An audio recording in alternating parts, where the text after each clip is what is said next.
Hello and welcome. Nice to be at your place, wherever you're watching us right around Australia for our exclusive coverage of the German Grand Prix.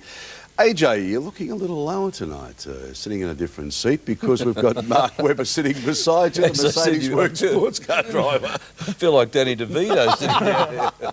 Yeah, well, you've had a busy day because you've been at Oran Park, and your son Christian has had a terrific day in more ways than one. Well, it was pretty mixed. He had a great qualifying. He was on pole by half a second. He blitzed them in the first race and then blitzed them in the second race more ways than one. He lost it going over the flip-flop and caused mayhem, and was T-boned by young Christian Murchison, and they both ended up in Liverpool Hospital. But they're okay? Yeah, well, luckily they're perfectly okay. They're young and fit and ready to go again. But he won the day and second in the championship. Absolutely, yeah. Fantastic. Mark, it's terrific to have you back in the country. I mean, you're leading your championship and you can't do any better than that. No, the season's going to plan. We're really happy, and it's a big battle between the teammates, so well under control there. Great to see you, mate. All right, we'll talk to you right throughout the night. Now, also, you'll notice that there's a car sitting over here to my right, and it's a very pretty little car too. And, of course, that's the CAM simulator. We'll talk about that in more depth after tonight's race. Now, the McLaren protest dismissed throughout the week. The results of the British Grand Prix now stand. So all of that hocus pocus, it was pretty confusing here for a while. You were there and you were confused. Well, yeah, but it doesn't take much to confuse me, Daz, but I won some money on that, so I'm glad it was dismissed. There's a bet that goes on amongst all the journalists at every Grand Prix, and it's called the 100 laps of Michael Schumacher. No other driver gets a look in, and you've got to put in at what lap he'll pull, win or whatever. And funnily enough, the very first time the competition was ever run, Bernie Eccleston won it. He put him down as no laps at all. Only Bernie could do that. He had a shunt on the start line. Bernie walked away with £2,500 pounds or something. It's been a bit confusing, and even though I guess a lot of people are lining you up with McLaren because of the Mercedes connection, but Sure. Do you have much interest in Formula One? Do you get much time? Obviously, yeah. I mean, we're the whole Mercedes package. We're all a family there. We're very interested in what Mika and David are doing, and Norbert Haug, the Mercedes chief. We're all it's all very involved, and we're obviously very happy. And it was an exciting race at Silverstone. The weather always brings a different element to it, or an angle, and Schumacher again just scraped through, so yeah, interesting. Okay, now let's talk about the stewards, because the three stewards involved handed in their licences on Wednesday to avoid any further embarrassment to the sport. Max Mosley has stated they will be eligible to reapply for licences in the future. Now, the FIA president added that the responsibilities and procedures for stewards would be reviewed. So I guess that's a bit of a kick in the pants. It is, Daz, but I mean, they're putting such rigid rules and regulations on drivers and team managers. It's only fair that the stewards and the marshals follow up as well. Exactly right. I mean, it's very important that these guys, especially on track like Hockenheim, we need a lot of trust in the marshals, and it can only be a positive if there's a step forward there. Yeah, I guess marshals are sort of downloaded, if you can say, all around the world, because they don't get a lot of publicity, but by gee, they do a lot of work though too. Absolutely, yeah. And right around Australia here, of course. All right, so Max Mosley has also reopened the can of worms about team orders. Now, have a listen to this, because it is a bit confusing. It's okay to follow team orders when they are made in the interest of winning the championships, but not when it's an act that hinders the competition. Well, you'll have to read that by me a couple of hundred times. I'm totally confused.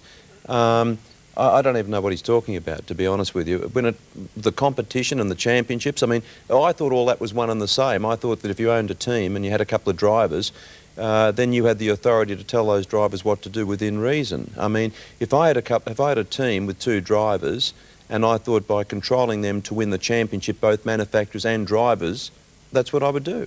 Well, Mark, you're driving in a situation where there's two cars, and you're with a co-driver, obviously. Yeah. I mean, do you have team orders in these races? Has that come to the fore yet? No, not at all. I mean, really, the main thing is that you don't risk anything with each other. I mean, that's standard play with Saab or Benetton or Ferrari or McLaren. I mean, that's the main thing. Don't take each other off if you can. You're out there to do the best for each other. But, I mean, if you're in a chance to, or the team is in such a fantastic position like McLaren were at Melbourne, they can play if they can pull the strings how they want for themselves. When you've been with Bernd Schneider, I mean, there is a thing that obviously he qualifies the car, and then you've been the faster in the car, but is that just a normal team reaction? Yeah, I mean, well, Bernd's been there a long time at Mercedes, and I can't just stroll in and say I want it done my way. I mean, I've been given a fantastic opportunity, and I'm there and backing up all the way. It's great for me. But Mark, that in itself is a team order. Yeah, that's right. It is, yeah. But internally. That's exactly right.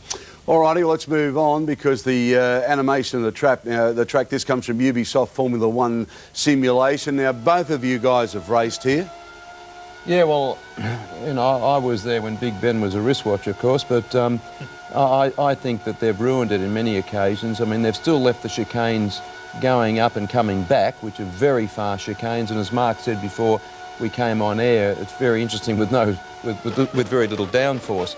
But where they have ruined it, for my part, is the east curve. We're now going into the stadium, I think, or going out of it, but they've ruined it up the far end by putting these really Mickey Mouse little chicanes in there. But Mark's and we're coming up to the Oz curve, the one I was talking about, where once upon a time it was just literally back to fifth and flat chat through there, which was fantastic.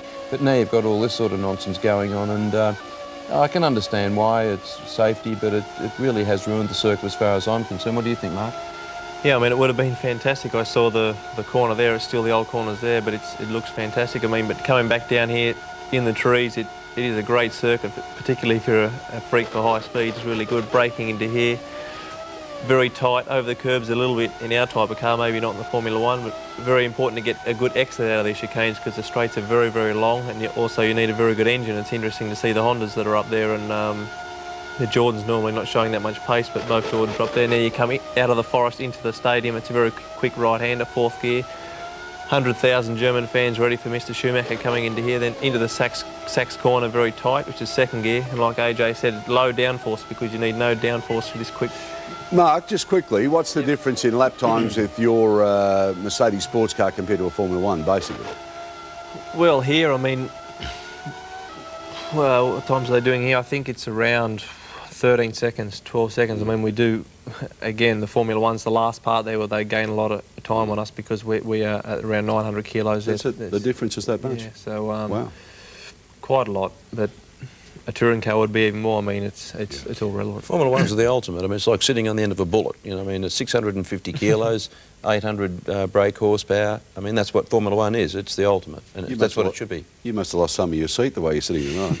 Hey, when you just sat call on the me end of the Danny. bullet. Just call me Danny. All right, let's have a look at the qualifying highlights now, and Peter Nugent put them together. It was a three-way battle for pole position at Hockenheim, with Mika Häkkinen setting the early pace. Despite pressure from McLaren teammate David Coulthard and reigning world champion Jacques Villeneuve, the Finn emerged triumphant. For the seventh time this season, the McLarens dominate the front row, Coulthard's second fastest. Villeneuve equalled his best qualifying performance of the year to take third position.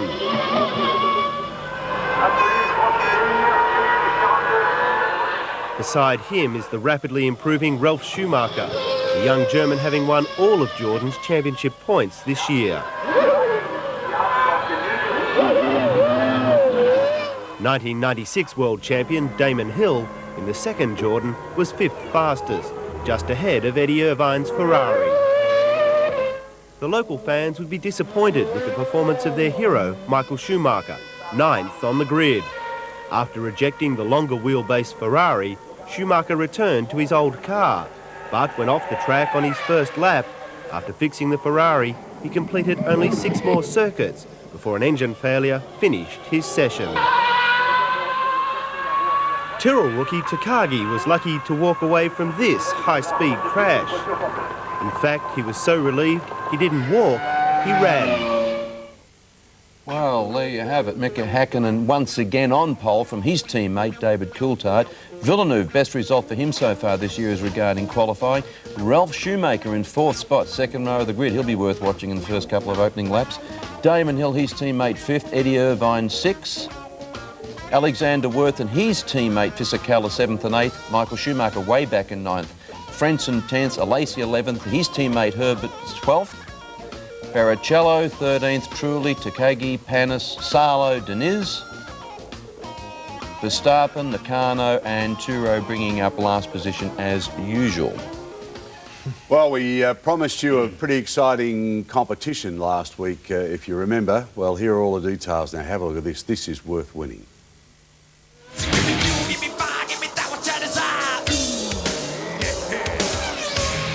Loctite Australia and Wide World of Sports are giving you the chance to win the Formula One prize of a lifetime. A replica McLaren race suit signed by World Championship contender Mika Hakkinen. This magnificent collector's item comes fully framed with a certificate of authenticity and will be delivered to the winner courtesy of Loctite. Proud sponsors and technical partners of the McLaren racing team since 1995 and adhesive and sealant suppliers to all Formula One teams. To enter, call 1902 553 614 and leave your name, address and telephone number. The competition lines are open 24 hours a day until midnight September 26th. And the winner will be announced during the telecast of the European Formula One Grand Prix on September 27. Just call 1902 553 614 to enter. You can call as many times as you like, thanks to Loctite Australia and Wide World of Sports. So you can win a replica race overalls signed by me. So have a nice time. On you, Mika. What about that for a prize? Fantastic. Now, the only difference between this suit and the one that Mika will be wearing tonight is that this one hasn't been fireproof, but all of the badges, the signature, let me tell you, is very genuine, and that is just a sensational thing to be able to win. That comes, of course, to us from Loctite Australia.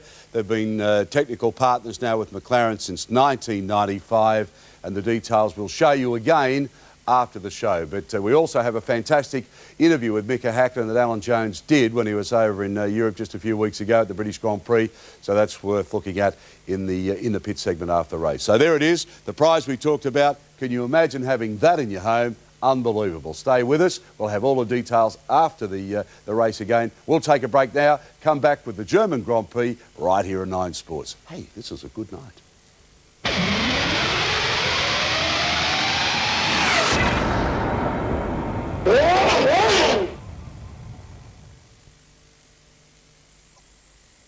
And there is a chance of rain, so as a spectator I'll be looking forward to that. As a driver, not so, but it certainly has livened up our Grand Prix in the past. All right, now this grid's a pretty interesting one, isn't it, when you look at it? It certainly is. I mean, we've been laying bets here that, I reckon Ralph will whack her in the kitty litter within 5 laps. 120 Germans, and I think it'll be too much for him, quite frankly. But Damon, good result for him to get up there as well. It obviously shows that the Honda's got plenty of grunt up those straights. Interesting circuit. The Benettons are up there too because they've proven once again that they can run with much little or less downforce than the other cars and still, maintain good lap speeds. So there's a lot of interesting factors in this for sure. Mark, you'd be pretty happy, McLaren 1 and 2? I mean, it's perfect. All the boys will be happy there in Germany. It's 40 minutes from our factory at AMG there, so they'll be very happy. I mean, it's going to be really interesting to start, and then the first run down the long straight, there'll be lots of slipstreaming and big brake lock-ups into the first chicane. That's where it's going to be important, and strategy, obviously, then we'll come into it straight away. Last weekend, we showed a piece where Murray Walker and Martin Brundle got in the two-seater McLaren, and it was a terrific piece. And I've got to say, I have not had that much feedback over an item in a long, long time. It's certainly a very unique vehicle, that's for sure, and Ron Dennis, actually, I think, gave a ride in that as a charity for the Melbourne Grand Prix Bull, which was fantastic. Villeneuve's going to be interesting. I think that lap that he did in qualifying was just totally off the air. I reckon he was on about 11 tenths.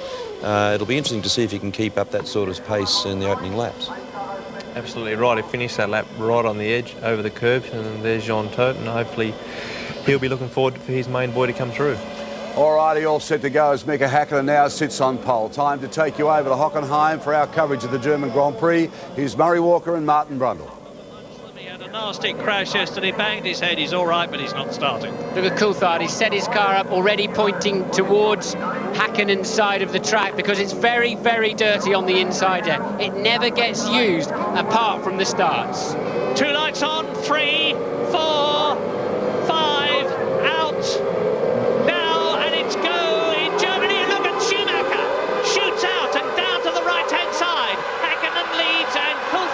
Second place, Schumacher third, and Damon Hill is in 4th position. Where is Jacques Villeneuve? He's had a bad start. Jacques Villeneuve coming towards us. The Jordans have both made a place. McLaren, Jordan, and up there is Eddie Irvine. And watch Villeneuve now. I think he's going to pop out from behind Damon Hill. No, he's going to go right. Damon Hill's covered the inside line. Villeneuve braking much later, taking back the 4th position. He had a terrible start, a copybook start for the 2 McLarens. And Michael Schumacher starting to make progress. Remember that Giancarlo Fisichella is in a car that doesn't really fit him. You won't see the red spot on the nose because he's changed the spare. There goes Schumacher down the outside. We're not on board yet. Schumacher goes down the outside. Yes, he's already past the Benetton and up behind Eddie Irvine. A great first lap for Michael Schumacher so far. And there's 44 laps to go after this one, as streaming down towards the Motordrome for the first time comes Mika Häkkinen in his wheel tracks David Coulthard. Schumacher Ralph is third, Villeneuve is 4th, Hill is 5th, then it's Irvine 6th, and Michael Schumacher is in 7th position, and they're on their way out of the centre curve down to the Motordrome. This is it, at over 200 miles an hour, and already the McLarens are breaking free. There's Irvine, there's Schumacher. He's ahead, of course, of both the Benettons, and into the Motordrome they come for the first time round to the Sachs curve, which is a first gear 60-mile-an-hour corner, coming out now of the south curve. And look at the lead already. The Mika Häkkinen in the McLaren Mercedes has got over his teammate David Coulthard. Then Ralf Schumacher, who doesn't seem to be able to close on them. Villeneuve, Damon Hill, Eddie Irvine, Michael Schumacher, Fisichella. Frenson's come up. He's gained 2 or 3 places because Frenson started down in 10th position. So now it's starting to settle down a bit. We're riding with Jacques Villeneuve. That's Ralf Schumacher in front of us, down to the chicane. Flick right, flick left. Listen to that Mecha Renault engine. Well, we've seen this sort of pattern recently. Häkkinen seems to be able to attack that first lap stronger than Coulthard, and then over the next 2 or 3 laps, Coulthard begins to eat into that advantage. A very tidy, very well-behaved first lap. Long time since I've seen such good driving on the first lap. Some good overtaking manoeuvres, nobody really making any mistakes, but very, very undramatic. Remember the way that Eddie Irvine gave way to Michael Schumacher in Austria to enable the German to finish in 3rd position? Well, it's a similar situation here. There is Michael Schumacher, ahead of him is his teammate. Barrichello making a good move there on what I believe to be Johnny Herbert. So Barrichello passing Herbert for 11th place. A good move into the 3rd chicane, but the leaders are already into the stadium. Now, Hockenheim is very much an engine breaker. They are on full throttle for about 70% of the lap, and you've got to have a very tough, very strong engine to resist the stresses here. Even David Coulthard's Mercedes gave up on him yesterday. The McLarens and the Ferraris have got a very strong engine, but they're not making any progress at the moment. Eddie Irvine, who is in 6th position, is still behind Damon Hill. There's Damon in the yellow Jordan, Eddie Irvine, Michael Schumacher, Fisichella, Frenson, Lacey, and Barrichello is up in 12th position. So they are spread out. Nobody's making any. Here's a replay of the start. Schumacher getting away well. Look, Villeneuve realising he's already got away poorly, tries to disrupt the Jordans, didn't work. They just went either side of him, and a pity for Jacques, because I think after the McLarens, he has the fastest car on the racetrack. The rest of them just about got through with no harm done. And here it is again. There you see. Oh, there's why. Look, one of the Verts just didn't get away, just didn't seem to react to the light. And look, he's almost last. Yeah, and Alexander Wurz started 7th. Fisichella, of course, is now ahead of his teammate. Alexander Wurz is running 17th at the moment. It was Michael Schumacher who made a brilliant move around Wurz to spear across the other side of the track. Luckily, nobody in his way, and Wurz lucky that somebody didn't absolutely cream into the back of him.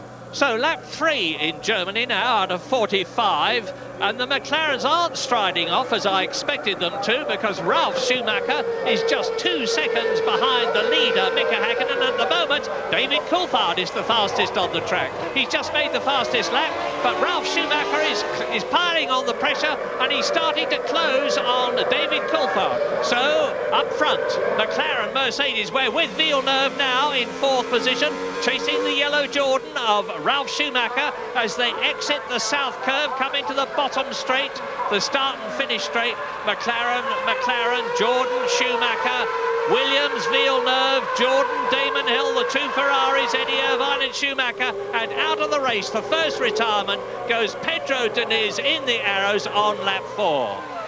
Well, we saw Schumacher, Ralph, that is, do a string of 10 very fast laps this morning. Some suggestion he was on a lighter fuel load, but I have to say, he just looked plain quick. And at the moment, he's keeping Coulthard very honest. And in the background, we see, I think it was Irvine locking his front brake very, very badly. But there's the McLarens, and Häkkinen, a slightly stronger lap at the moment. Coulthard just keeping there, but look at Ralf Schumacher. He really is faster, isn't he? Yeah, now the question to me at the moment is Jacques Villeneuve going to be able to maintain the pressure? Schumacher is ahead of Eddie Irvine. We didn't see it, but Schumacher, Michael, has moved up to 6th position. I think if they do a replay of that, we'll see that Irvine outbraked himself and Schumi went through, but hopefully we'll see it. But at the moment, here we go again, look, yes, there's Irvine. I thought I saw some smoke in the background, bouncing across the gravel. Schumi's going to come round the inside, and there was no play acting about that one. Yeah. He made a mistake. I was going to say exactly the same thing. I can promise you that wasn't pre-planned. There goes the rip-off you just saw from Villeneuve's helmet. You have to be careful you don't deposit that in your own air box, because that soon slows your engine down around here, and it happens more often than you may think. Do you remember what Eddie Jordan was saying about Ralf Schumacher? He was saying the pressure's really on him now. He's a German in front of his brother at the start, in front of the German crowd. He's one of their heroes too. My goodness, he's rising to it, because he's closing up on David Coulthard. The fastest man on the track at the moment is Häkkinen, who's breaking away slightly with a clear track. But look on lap 5 at how Ralf Schumacher in the yellow Jordan is starting to close a little on David Coulthard. The gap between them is 7/10 of a second. McLaren leads, and we're with Coulthard now going into the chicane. Right, left, Häkkinen is ahead of us, and Ralf Schumacher is behind us. Jacques Villeneuve is 4th. Damon Hill is still 5th. Both the Jordans in the top 5. Michael Schumacher up into 6th position, but he's not making any gain on Damon Hill at the moment.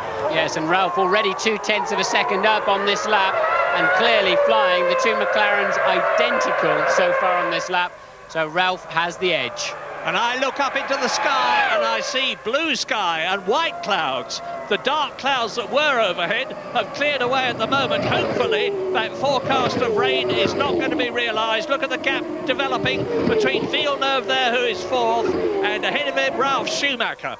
Now you can see why the engines run so fast for so long here. Look at the length of that straight. As they turn into the Motordrome, this is turn 11. It's a 15-turn lap, 4.2 miles long. And Mika Häkkinen has got the race by the throat at the present moment. He's faster again. The lap record here is held by Gerhard Berger, the man who won last year for Benetton. 1 minute 45.7.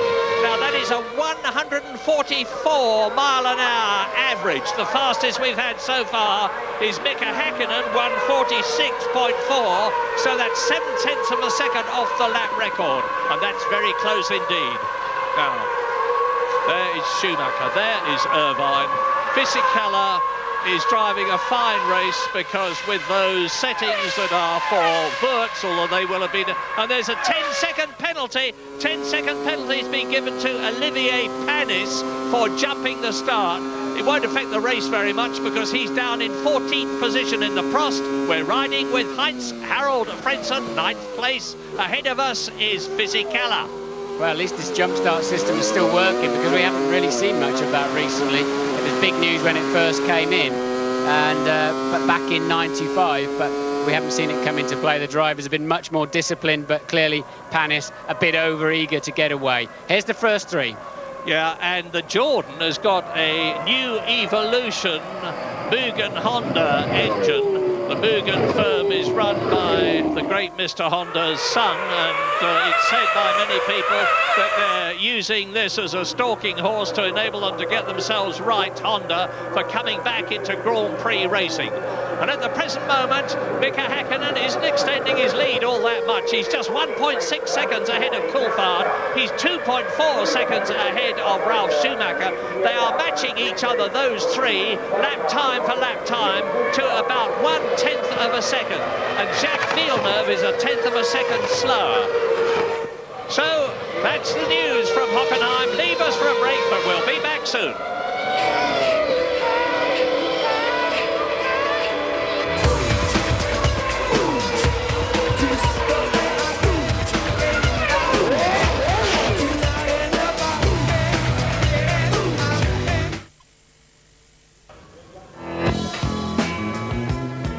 Welcome back. As you can see, the two McLarens and that Jordan doing very well with Schumacher driving that one. Villeneuve, Hill and Schumacher. And that's the Michael variety filling those top places. AJ, the best performance from Williams for a while. They found some speed here. Yeah, thank goodness. I mean, it's good to see them up there having a go again. I'm sure that'll lift them up. And, of course, that's the very performance that, you know, will give them an injection of enthusiasm. And who knows, it'll maybe finish with a higher note this year. Mark, you're living in Germany. The Ralf Schumacher, they talked about the pressure in front of this German crowd. Yeah, I mean, he scored all Jordan's points, as I said before, but this would be a great weekend for him, particularly at home, to get a result if he can stay here. But interesting to see how the strategies work out. Quickly, mate, while we're looking at the high shot there, you've told me that you've actually jogged around this circuit twice. Yeah, a few days before our GT race, I decided to have a look at the track on feet, and the straights are very long when you decide to jog it, I tell you. Back to Murray. Very little in it for the first three. There is Jacques Villeneuve, who is fourth. Damon Hill, who is in fifth position. Where is Michael Schumacher? There he is. And behind him, Eddie Irvine, who's in seventh place. Giancarlo Fisichella, notwithstanding the fact he is in an ill-fitting Benetton, is hanging on in eighth position, giving Eddie Irvine and quite a hard time. There's Fisichella. And in 9th and 10th places, Heinz-Harald Frentzen, Jean Lacey is there, Johnny Herbert is in 12th position. Only one retirement so far on the 9th lap out of 45, and that's Pedro Diniz as coming into the picture. There is Michael Schumacher, 6th in the Ferrari. And he can do nothing at all about Damon Hill. He's lapping 0.2 of a second slower than the Jordan. He's staying ahead of his teammate Eddie Irvine. There's Hill exiting the chicane. But Michael Schumacher is not making up anything on the track. It's going to depend on strategy. Watch how hard he's driving it. He's all over the curbs as much as he can, and he's really having to work hard at the steering wheel. It's dirty in here, if I remember. That's where Villeneuve plucked all of the turf out. And look at the oversteer it gave Schumacher. He's trying as hard as he can, but the car is just not paying him back. I love these slow-mo replays they always have here at Hockenheim. You see how hard the cars and the drivers' spines are working. Martin, you've driven mighty quick round here at Hockenheim yesterday and today in the two-seater Formula One McLaren. They tell me that it's bumpier this year. Is that true? It's certainly bumpier coming off of the curbs in the first and third chicane. It really does give the transmission a hard time, and something the drivers need to be wary of for later in the race. This is a car breaker if there ever was one. But Ralf Schumacher still closing in on Coulthard, who's still closing in on Mika Häkkinen. James has some news for us. Martin, I'm down in the Ferrari garage, and you know as well as I do that the Ferrari mechanics, all the Italians, they thrive on the emotion of Formula One. I tell you, this race, it's disconsolate down here. They're all hanging around, lying on the floor. They're very depressed. This Ferrari, basically what the problem is, it's not working down the straights very well. It's slow down the straights, so they've had to trim the wings right out. And of course, that means they're losing so much time in the stadium section. I believe that they're on a one-stop strategy, but honestly, the atmosphere down here, it's like a wake. The problem is, I think everybody's on a one-stop strategy, and I don't think they're going to get any pleasant surprises later on. Well, if they are, they're going to be stopping round about lap 21 at the earliest, I would estimate, up to about lap 24. And here is Mika Häkkinen, clear track in front of him. Let's go round the Motordrome with him as he turns in from turn 11 up the Stax curve. This is down to first gear, 60 miles an hour. Now accelerates and keeps running left. That is Jarno Trulli. And behind Jarno Trulli is Alexander Wurz in the Benetton. They are 13th and 14th. Here's the midfield net coming towards us. Johnny Herbert there. And behind him, you can see Trulli and Wurz. Remember, Wurz had a very poor getaway, and he's been making his way steadily through the field. but clearly not anywhere close enough then for a good slipstream and a dive up the inside into the stadium. And it's very difficult to overtake there. It's difficult enough to do that by yourself, let alone side by side. I'm impressed that we've just had the one retirement so far. Pedro Diniz, one non-starter, of course, Ricardo Rosset. Because, there was, as I said that, I was about to say the engines are resisting well, but there was a puff of smoke there, and that is Jacques Villeneuve. So it was Coulthard's car, I think, just giving out a puff. Yesterday, Coulthard had to tour off the track. He had an engine problem with the Mercedes, but it's not stopping him from closing on Mika Häkkinen. Look how close he is now. It was tyre smoke, I think. I think he just locked the inside right tyre just before he turned into the chicane, and of course the smoke travels underneath the car. Vert's having another go at Trulli. The tyre smoke travels underneath the car and comes out the back and looks like it could have come from the exhaust pipes. It's a new experience for Alexander Wurz. He's never driven a race in low downforce trim before, and he was finding it very difficult to master things, but Louise Goodman's got some news for him. Well, yeah, I'm down at the Jordan garage at the moment. I tell you, it's a total contrast to what's going on at Ferrari. They're loving this. It's a long time since they looked so strong in a race. Both cars currently running in the points. Ralph has been putting in some really impressive times. He's done a couple of fastest laps. He's third at the moment, 6.5 seconds ahead of Damon, who's in fifth. I suspect they're running different fuel loads, though. I think we're going to see Ralph coming in for 2 stops. Well, hopefully they'll show us a replay of Vert's putting a very, very good move on Jarno Trulli and just sending one up the inside, making it stick well. He's up into 13th place. It'll be interesting to watch him through the rest of the race. A long way to go yet. There's Ralph's pitboard. Push, look. Ralph's pitboard says push. Maybe he's on a different strategy. They need him. I mean, that's a bit of a disheartening thing to read, isn't it? I can imagine him sitting there and saying, what on earth do you think I'm trying to do now? I wonder if he knows the translation of that into German. I somehow hope he doesn't, to be honest. So Mika Häkkinen leads on lap 12. David Coulthard, Ralf Schumacher, for whom I have the greatest admiration in the world, and even more so now, the way he's driving, because the gap between him and Jacques Villeneuve, who is in 4th position, is now over 3 seconds. Damon Hill is about the same behind Villeneuve, and 6 seconds ahead of Michael Schumacher. So Michael has got to hope for engines to go in the front, mechanical problems to hit the cars in front and not his Ferrari. I hope he's not hoping for rain, because no one else will be wanting it, even though he is the rain master. More turf on the track, but we've got to come clean, Murray. Ralph's been driving like an absolute amateur all year up until the last race, and we said so. But he was brilliant in Austria, and he's clearly driving beautifully today. Yes, he seems to have settled down extremely well. There is Schumacher, 6th position, only just in the points.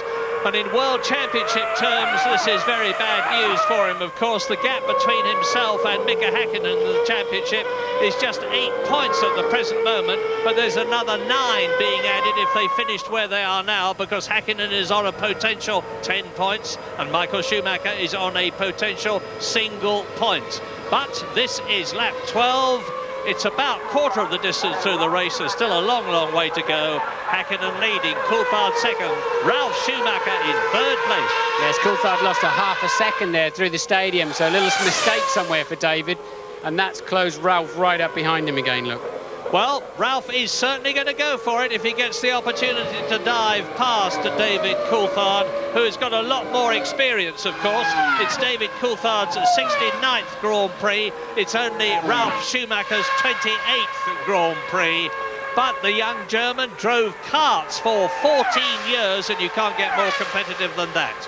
Well, Michael Schumacher, whatever happens today, Michael Schumacher will be disappointed. Look, he's got Irvine just easily keeping behind him. He's running a fairly weak 6th place. You've got Monza coming up later in the year, where it's a similar kind of race setup, and the Ferrari is just off the pace, and he is going to be very, very disappointed about that. But here comes a break.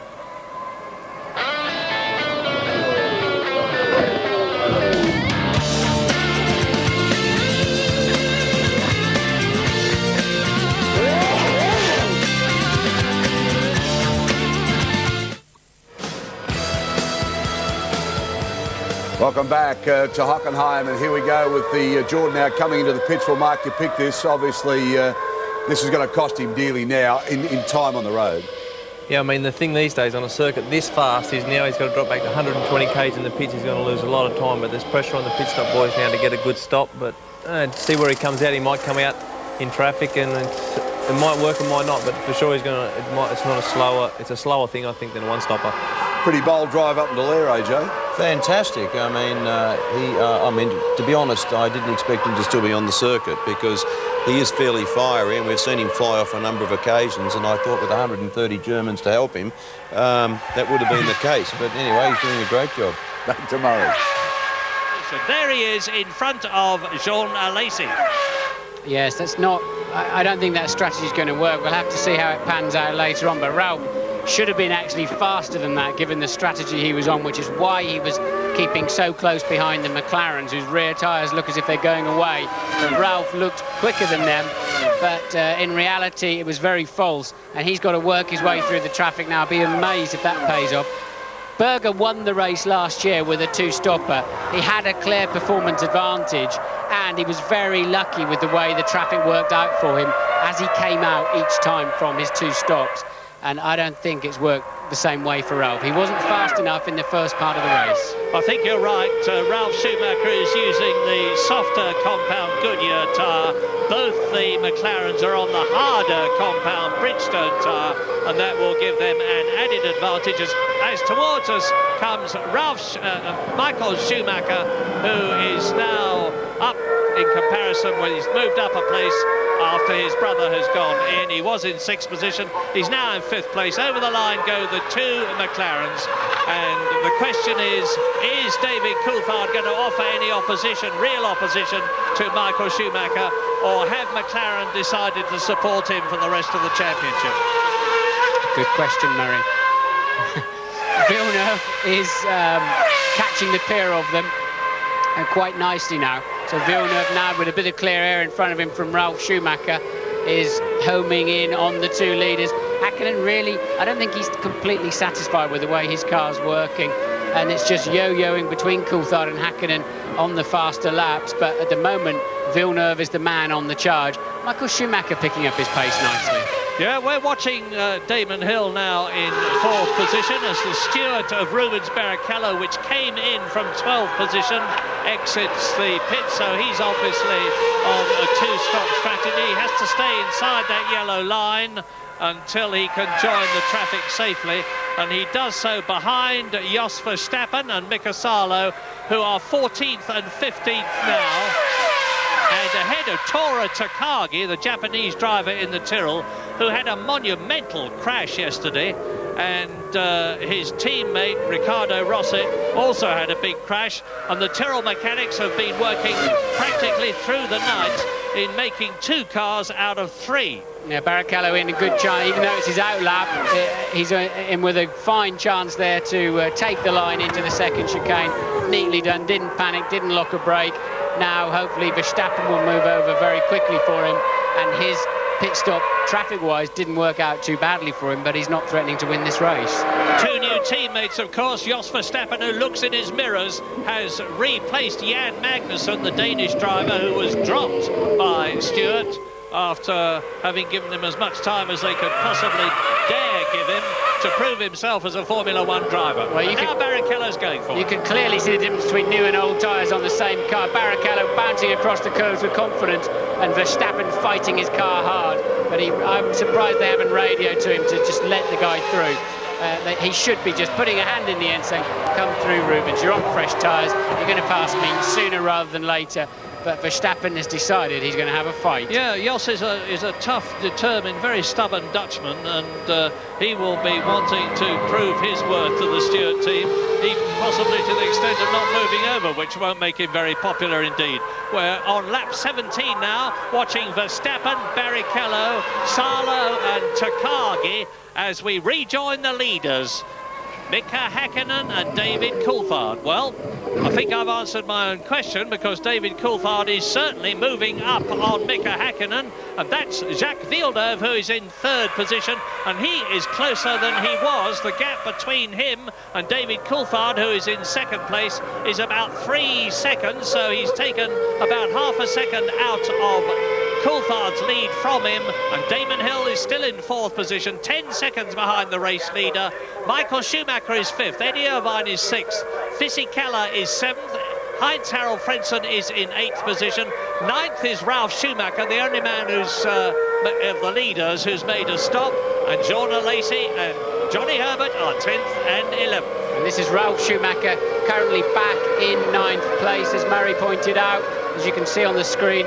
So Ralph making his way quite slowly through the traffic as David Coulthard makes a new fastest lap of the race and brings the gap down to Mika Häkkinen to just 1.6 seconds. 1:46.1. Now that is only 0.4 of a second off Gerhard Berger's lap record last year in the wider Benetton with the full slick tyres. They've got groove tyres this year to reduce the grip, and that disparity will have been reduced because although the cars have got these groove tyres which offer less grip, they move down the straights here at Hockenheim quicker than they did last year. As I said earlier on, over 220 miles an hour they were doing yesterday, the lead cars, up to the Jim Clark chicane out of the start and finish straight. This is Heinz Harald Frentzen. David Coulthard's just done another fastest lap to close up further on Mika Häkkinen. Heinz Harald Frentzen's got a clear track in front of him, but if he could see somebody, it would be Fisichella in front of him. And now we join again Ralph Schumacher on the new tyres. Heinz Harald Frentzen in front of him has yet to change tyres, so he will have less grip, and he'll be seeing Schumacher in his mirrors. Yes, just looking through the times on the speeds on the computers. Barrichello's fastest on 352 kilometres per hour, followed by Coulthard, Wirtz and Fisichella on 351. You can see how close they are at the end of the straight. Schumacher there, that's Irvine. Behind Irvine is the Benetton of Fisichella in 7th position. Now Frentzen 8th place. Look for the yellow Jordan coming into your picture. It will be Ralph Schumacher in 9th place, and indeed he is closer to his countryman Heinz Harald Frentzen. No change at the front. No change with the Ferraris, and unlikely to be either unless Michael Schumacher strikes a problem. Michael Schumacher's on 2 World Championship points at the present moment. He, of course, has yet to come in. That applies to the 2 cars in front of him. And, of course, Jacques Villeneuve behind him, Damon Hill behind him, but not to Ralph Schumacher. Well, Coulthard has the gap down to 1.4 seconds, and you can see he's closer. Under braking for the Ost curve. Meanwhile, just exiting the first chicane for the 2 Ferraris. That gives you an idea of the kind of lead they have on the racetrack over their championship rivals. Now, because of the width of the track and the forest, the cars don't look as fast as they actually are, but it's a mind-numbing speed. And the concentration that's called for is absolutely massive. Gerhard Berger always used to do well here. He won for Ferrari here, and he won last year for Benetton last year because he was one of the kings of the late braking. He was able to leave his brakes much later than anybody else and judge his speed to perfection, to slow down from over 200 miles an hour to about 60 or 70 miles an hour. So you're watching Damon Hill, but now we're leaving Hockenheim for a short break.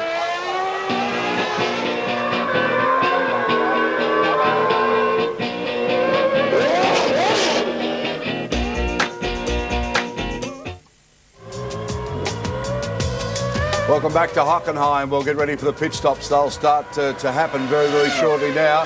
Check the top 6 out for you. And this is how they run after 20 laps. Häkkinen and Coulthard still 1 and 2. Villeneuve, great drive from him tonight. Hill, Schumacher, that's Michael, and Irvine. So the Ferraris there in the points at the moment. Back to Murray. As you say, the gap does look pretty static because Jacques Villeneuve in 3rd position can do nothing about them. It's 6.2 seconds. That's Tora Takagi in the Tyrrell, exiting the pit lane, rejoining the track, accelerating up towards the Jim Clark chicane. As we look now at Johnny Herbert, who's been caught by Alexander Wirtz in the Benetton. Herbert in the Sauber, that's his teammate Lacey in front of him, who is in 10th position. And Alexander Wirtz has edged up on the Sauber. And Johnny's second half of the season is not proved to be a very good one. Well, we're expecting Hill in for his one and only stop of the Grand Prix, scheduled stop that is. The guys are out in the pit lane full of yellow overalls everywhere. That was the Sauber team you were looking at. Clearly one of those cars is also getting ready to come in, but Herbert's gone past. It must be a Lacey in the lane. Here he is now, 120 kilometers per hour, looking for his blue garage. You really have to keep your wits about you when you're looking for your men in the pit lane. And Damon Hill has gone, he must have gone past, so he'll be in at the end of this current lap. A Lacey, quite a long stop, remember, a lot of fuel to go in to get him to the end of the race. 10.5, about on par. You can see there goes the Prost of Jarno Trulli, who was in 13th place, followed by Rubens Barrichello. And look at David Coulthard now! He's right up with Mika Häkkinen. Now, you've heard what James has said. I hope I'm not over-exaggerating things, but has Mika made a mistake? Has he got some sort of a problem? Coulthard took half a second out of him on the mid-section of the racetrack, the longest. It's nearly a minute, that section. Includes 2 chicanes.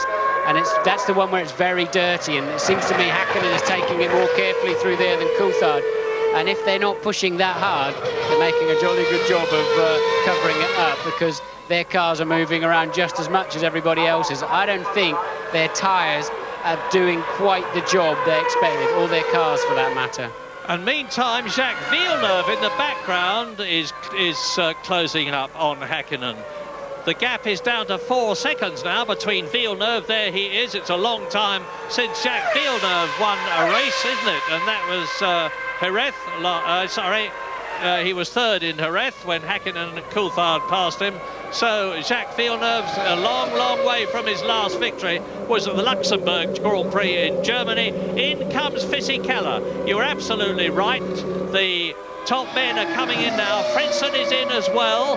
And the interesting thing is going to be to see where Ralf Schumacher is when the top men have all made their pit stops. Remember, he was third and right behind David Coulthard when he came in first of all for an early pit stop. Häkkinen has yet to stop. Coulthard has yet to stop. Villeneuve has yet to stop. Here is Fisichella being chased by Heinz-Harald Frentzen. They are 8th and 9th positions. And Ralf Schumacher is 7th ahead of both of them. The only man in the top runners to have pit stops. Well, it's clear that Coulthard's quicker through this midsection he's just coming to the end of, but Mika seems much better through the stadium for whatever reason. I saw David get well out of shape there through that slightly blind chicane, the next corner after this, but for whatever reason Mika can take 4 or 5 tenths out of David through that section as you watch Frentzen coming in to the garage, and the tyre change begins. You've got to hold the steering wheel so that it doesn't move out of the way. You've got to hold your foot on the brake so the rear spindle is in the right position, and that enables the drivers, the mechanics, to do a much better stop. Villeneuve in. Jacques Villeneuve in from 3rd position. Now, where is Damon Hill? Is he going to be coming in, or is... Yes, he's in. Damon Hill, I can see him entering the pit lane behind Jacques Villeneuve. Jacques Villeneuve's stop then, and Louise Goodman. Well, that's right. A bit of confusion down here in the Jordan garage. The mechanics are all sitting around on the floor waiting for Damon's stop. He suddenly came on the radio and said, "I'm coming in."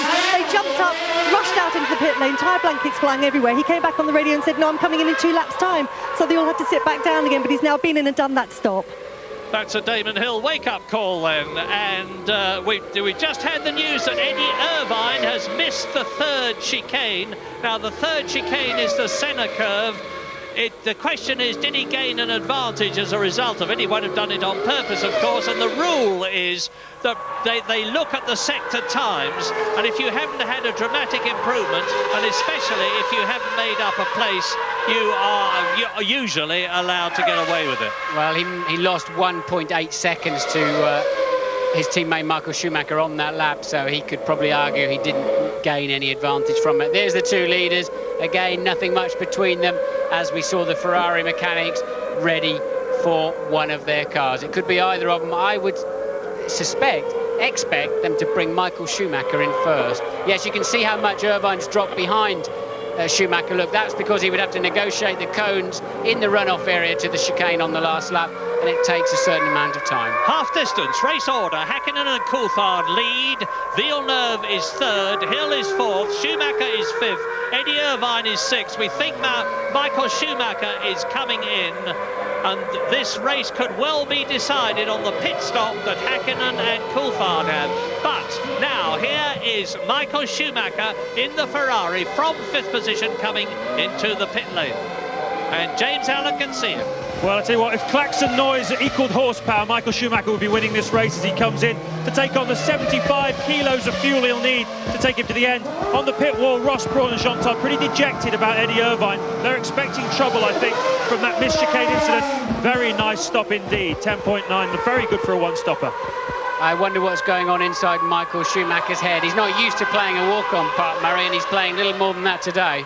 Yes, he was pretty dejected yesterday after qualifying. He said, frankly, our car just isn't good enough. The problem is they haven't been able to set it up properly. They haven't been able to get enough mechanical grip. Here's Johnny Herbert being chased by Rubens Barrichello. What's happened? Johnny Herbert goes off through, and Barrichello should take the place there.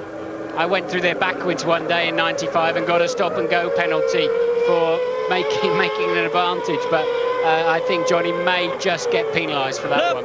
Look.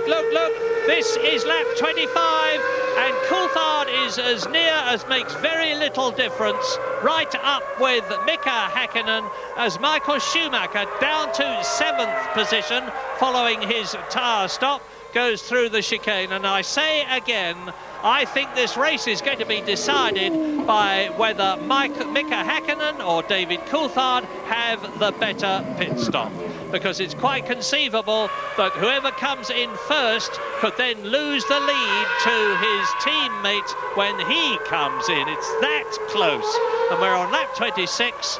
Less than a second between Hakkinen and Coulthard. Michael Schumacher is up into 3rd position now as a result of the pit stops, bit misleading. Eddie Irvine, his teammate, is 4th. Jacques Villeneuve, who has stopped, is in 5th position. Ralf Schumacher is in 6th place. So Jacques Villeneuve has made up a place on Ralf Schumacher, and here is the first of the 2 Ferraris to stop Eddie Irvine. Now, sorry, the second to stop, and Schumacher's time was 10.9 seconds, so Eddie Irvine's time 12.1. It's lost him 1.2 seconds, and that is Jos Verstappen, who looks as though he's retiring from the German Grand Prix. He certainly is. Off comes the steering wheel. He'll have to put it back again when he gets out of the car. Well done, Jos. And this is Irvine, I think, recovering, or is that Schumacher recovering from a pit stop? It's Eddie Irvine, yes. He was coming out of the pit lane, and quite clearly Fisichella has managed somehow to pass him. So Fisichella's pit stop has worked out better for him than Eddie Irvine's. Missing that chicane and then a relatively slow pit stop has put Fisichella ahead of Eddie Irvine, and Irvine already trying to come back, but the waving yellow flags prevent any kind of manoeuvre there. That must be where Verstappen's car has stopped. And it's quite clear that Eddie Irvine is not suffering a penalty as a result of running well. And in comes the McLaren Hakkinen. of race leader, Mika Hakkinen. Now, remember what I was saying about pit stops. We're going to make a very careful note of Mika Hakkinen's time here, because David Coulthard might conceivably take the lead when he has to come in. I would expect him to come in at the end of the lap that he is on now. 9.9 seconds. That's an excellent. That's the best leader stop we've had so far, because Mika Hakkinen's been able to stay out that much longer, as a result of which he's had to take on less fuel. And there is Jacques Villeneuve with Ralf Schumacher behind him. Villeneuve running wide as Mika Hakkinen rejoins the race ahead of Villeneuve and Ralf Schumacher. So Coulthard leads, and Mika Hakkinen has dropped down just that place.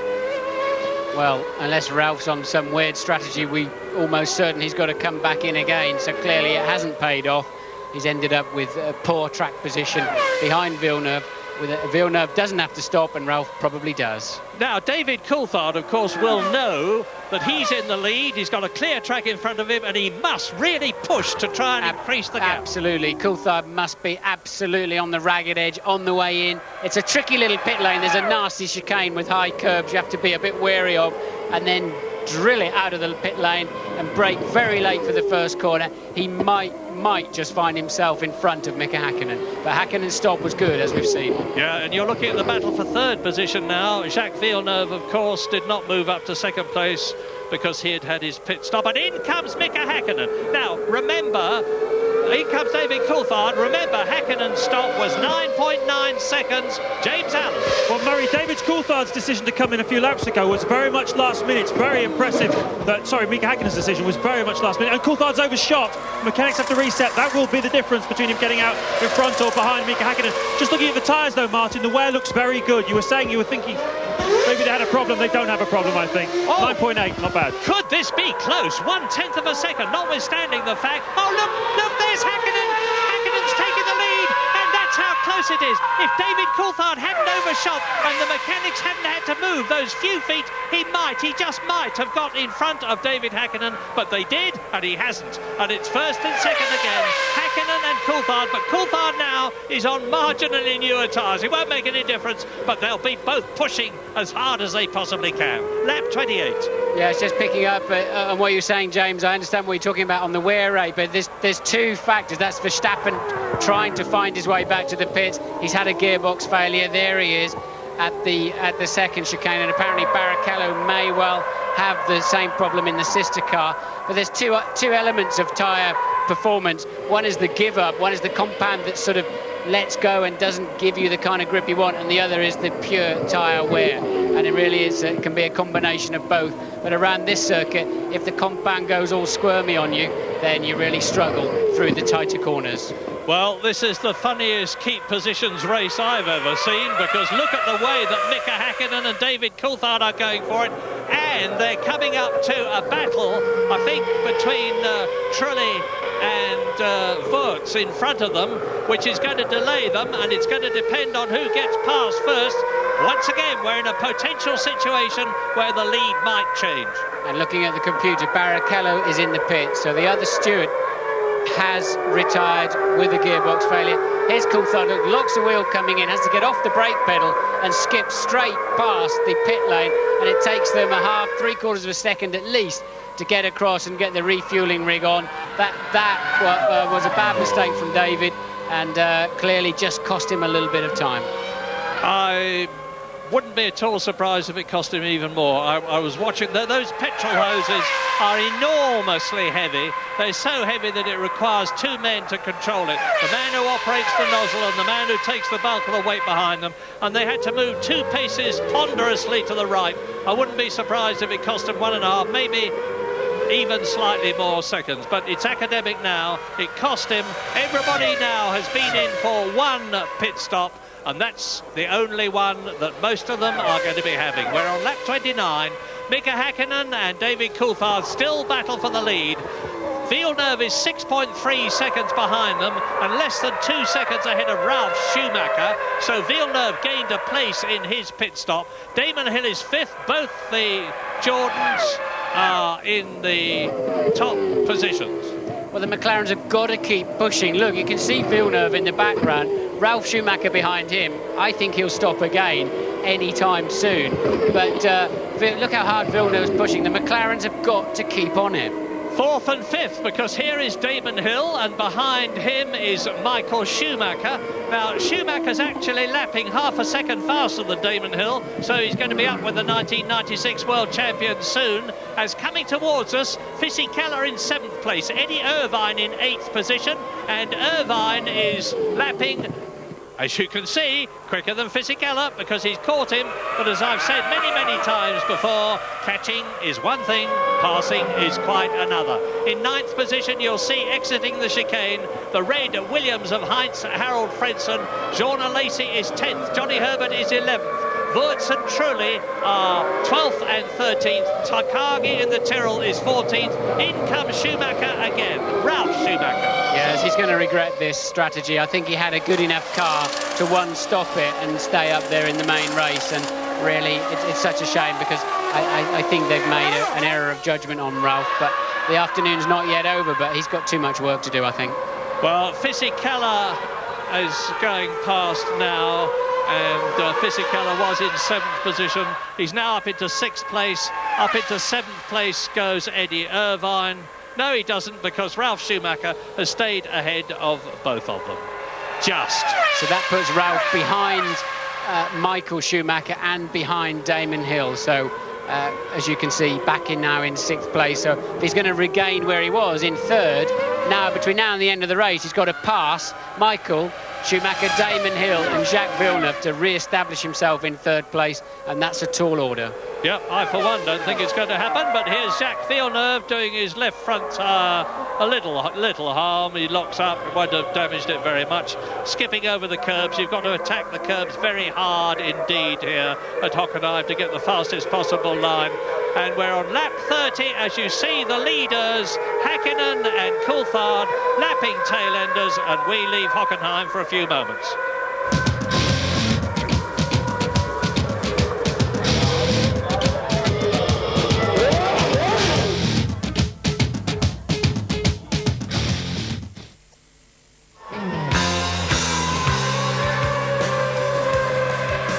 Welcome back. As you're looking at the two McLarens, they're still in front and doing it well after 31 laps. Häkkinen and Coulthard, as we said, then Villeneuve, Hill and the two Schumachers. Back to Murray. Up into 2nd position, and conceivably even Damon Hill, who is currently 15 seconds behind Coulthard, could benefit as well. You're looking now at Olivier Panis, and the fuel filler flap is open. Doesn't really do a lot of harm, but it doesn't do any good, and it's not supposed to happen. And there's news from James Allen, who's with McLaren. Yes, it's Mika Häkkinen, I think, who's got the problem, Murray, because his pit board is about to go out saying, I think it's going to say map 2. So they're obviously telling him to change the engine mapping there, just to try and conserve fuel as much as possible. Meanwhile, Adrian Newey, Mario Ilian from Mercedes, toing and froing to the telemetry to see whether or not Häkkinen has enough fuel to make it through to the end of the race.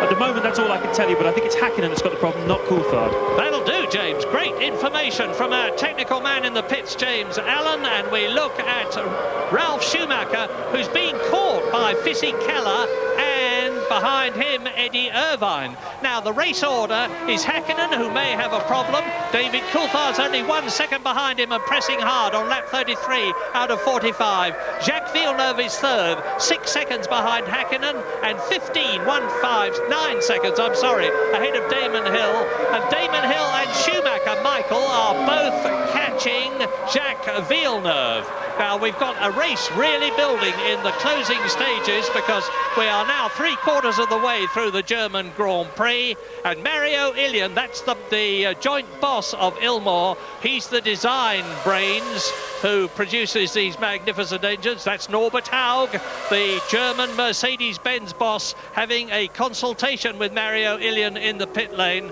And it's not about what they're going to have for tea, I can tell you that. No, it's obviously there is some kind of concern. That's not a normal conversation. They wouldn't wander around in the middle of the pit lane, of all places. There is clearly some concern. They've been studying the meter closely, and there is some concern they've got enough fuel in one of those two McLarens. As Eddie Irvine really homes in on the back of Giancarlo Fisichella. Remember, his pit stop just didn't work out at all well for him, and he slipped back down to 8th place. Damon Hill going well up there in 4th. Very strong run from him, one of his strongest of the year, I'd say. Absolutely. Now let's look at the constructors' situation. McLaren's 1st and 2nd. The Williams of Villeneuve is 3rd. Both the Jordans are in the top 6 places. Damon Hill is 4th, and Schumacher Michael is 6th. There you see them checking again the fuel meter on, and they may be loading a bit more fuel on board. Häkkinen still leading the race coming out of turn 1, but quite clearly they're having to recalibrate something. Now I know James Allen can hear me. Maybe I wasn't listening properly, James. I've missed the point if I wasn't, because it was Coulthard that I thought might have had a fuel load problem, and Häkkinen that didn't, and yet it's Häkkinen that may be coming in. Can you come back and tell us what the situation is? Board was shown to Mika Häkkinen saying map 2. David Coulthard's been getting a normal pit board. Ron Dennis is down here now, and He's just crossing the pit lane again. He's obviously deeply indignant about the whole thing, but at the moment it's a bit touch and go. I can't get from anybody at McLaren, partly because they won't let me in the garage. As we know, they're the only team won't let us in there. Now Jürgen Schrempf, the boss of Mercedes, is getting involved as well. If they'd let me in, I could tell you viewers at home, but unfortunately they won't, so there we are. Anyway, Ron's smiling now, so maybe the fuel consumption is coming back to Mika Häkkinen, but 10 times anyway. Well, just to let you know that Ron Dennis, the team boss, was talking to Mika Häkkinen's engineer, which could well be a key. Well, now Villeneuve is going for it. You saw the Williams go through. As coming towards us, you see Damon Hill 4th and Michael Schumacher 5th. Ralf Schumacher is in 6th position. But Jacques Villeneuve has closed the gap to David Coulthard to just over 5 seconds, lapping marginally quicker. Whether he can catch him is yet to be seen. There's Damon Hill. And Damon's going to have to work hard to defend that 4th place because Michael Schumacher's on a charge, nibbling away about 0.3 of a second per lap from Damon Hill's 3.6 second lead over him. So Michael on a pretty good charge and Damon encountering a few back markers in this section of the race. And once again, quite obviously, Michael Schumacher making up for the deficiencies of the car. He's just signed a new contract of something like £20 million a year, plus all the money that he makes from promotional things, which will double it. But when you see how he can drive and how he's driving now, you have to say that he's worth every pfennig of it. Wake up, chaps. It's the McLaren mechanics having a little siesta there, watching the monitor and seeing Mika Häkkinen and David Coulthard 1 second apart on lap 45, so just about 10 laps to go now. Through the Ost curve, that's at the top of the Hockenheim ring, which was originally built as a test track for Mercedes-Benz production cars. And the Mercedes-Benz Ilmor-built engine is certainly having a test. Now, look at Villeneuve in the background. The gap is down to 4 seconds. Jacques has really pulled the bung out. Yes, Villeneuve, as you say, just now 4 seconds behind Coulthard, 5 seconds behind race leader Mika Häkkinen. If Häkkinen has got some kind of problem, Coulthard's going to have to bolt. He's going to have to go because Mercedes-Benz will want to win this race on their home turf. So Jacques Villeneuve is going to play a key role, I think, in McLaren's strategy if either of their 2 cars do have some kind of fueling problem. And Jacques Villeneuve has just signed for the new BAR team, which is starting next year. And he said one of the things that decided him to do so was the fact that he doesn't want another season like this one. He's had a bad time with Williams. The car isn't as good as last year's one, but they've made a lot of changes to it and it's working. 3.1 seconds now. Villeneuve sniffs. He's got a chance here. Just 3.1 seconds behind. Coulthard struggling in that last part of the lap. Otherwise, I think he would be all over the back of Mika Häkkinen all the time. He lost another 0.6 on the last lap, but meanwhile, the guy who's got no problems, he can see those 2 McLarens ahead of him, look. Yeah, and look how much closer they're getting. Down from 220 miles an hour to 70 miles an hour. Now accelerating up again. And he's already made 0.4 of a second in the first quarter of the lap. So, a drought of wins for world champion Jacques Villeneuve since the Luxembourg Grand Prix last year, and he's visibly gaining now, never mind the stopwatch. Yeah, that 4.2 you just saw on the screen is wrong. He's not 4.2 seconds, he's 3.1 seconds behind David Coulthard. And Mika Häkkinen and Coulthard are coming up on tail-enders. This is going to be another boon for Jacques Villeneuve. The tail-ender that he's coming up to, I think, is Mika Salo. It looked like one of the black arrows to me. So there is Häkkinen leading. Coulthard second. As we pan round and go into the motordrome, look for the car ahead of them. It may delay them if he doesn't spot them in his mirrors and move over. And all the time, Jacques Villeneuve, reveling in this opportunity to be driving a really competitive car, is reeling in the 2 McLarens in front of him, visibly closing the gap as they come through to complete their 35th lap and go into lap 36 out of 45. There is Villeneuve, and the gap now is 2.1 seconds. It's come down from 6 seconds to 2.1 seconds. Johnny Herbert going off, and through goes Alexander Wurz. Again, Johnny Herbert won't be penalised, I think, unless he scrambles out in front of Alexander Wurz. But now we're looking at a slow motion of Mika Häkkinen and David Coulthard riding in his wheel tracks. Where is the Williams? Well, we're too close to the McLaren to see in that close-up shot. We're on lap 37 now. And 3.1 seconds covers the first three. And Jack Villeneuve's last lap, 1 minute 46.4, was 1 second faster than Mika Häkkinen. They're worried men in the McLaren area on the pit lane, up to the S-curve. Now, is it Salo ahead of them, or is it Shinji Nakano? I'm sure it's Mika Salo.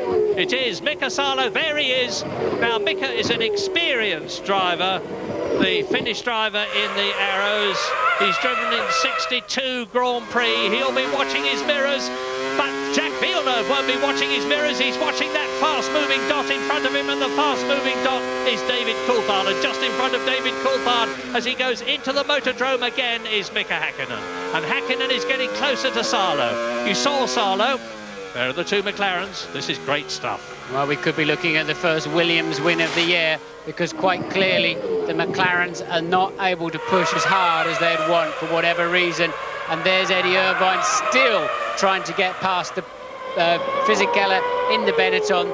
So Irvine working hard. He just doesn't seem to have quite enough straight line speed. He looks close enough there. I think the camera angle deceived, and he's locked his brakes badly up the inside, and that certainly won't get him through. Well, Eddie Irvine's got the taste of finishing in the points, finishing third or finishing fourth.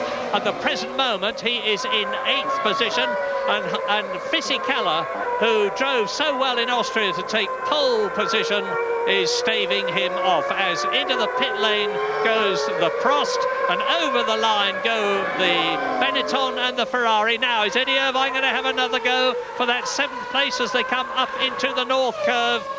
Fisichella runs wide onto the curbs. Eddie Irvine does the same thing. And now the gap between Villeneuve, who is third, and Häkkinen, who is first, is still just 3 seconds. And that is Olivier Panis. Remember, he had a problem earlier on and had to come in and take a penalty. Time for us to leave Hockenheim. Join us back soon. Oh!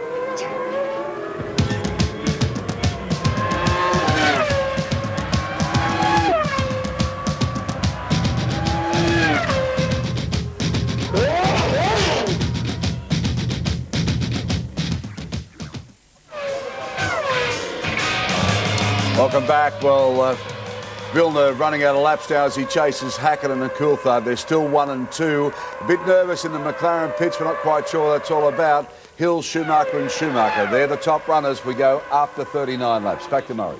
See no real reason to bring him in. Well, we've just got a message that we think Jacques Villeneuve in 3rd position that we're riding with now is going to be brought in. I'm looking at his tyre, as I'm sure you are. It looks all right to me, but I'm not driving the car. He is. They know what the situation is. Meantime, up at the front, Martin, we've all seen teams driving around in team order before. The governing body have confirmed only this week, as past goes Villeneuve, past Takagi. The governing body have confirmed only this week that team orders are all right, provided it's a fight for the World Championship. Do you think that's what's happening at the front between the two McLarens? I think it could be. I mean, clearly Häkkinen has a 30-point lead in the World Championship. Michael Schumacher's having an off day, to say the least. I didn't see any sign of Villeneuve coming in. No, he's down the pit straight. The boys have gone back in again. I don't know if that was some kind of ploy to make McLaren back off, but you know, they could well be using Coulthard to be a buffer against the charge of Villeneuve, and clearly with such a big championship lead, Häkkinen has the best opportunity to take that World Championship, and they want to make the most points they can with the Ferraris having a very off day. And on lap 41 out of 45, again, as they were in Austria, the two McLarens are in a maximum Constructors' Championship points situation. 10 points for Mika Häkkinen, 6 points for David Coulthard, 16 points altogether. And Michael Schumacher is the only Ferrari in the points. He is in 5th position, so there's a 14-point gap between the McLaren and the Ferrari teams at the present moment.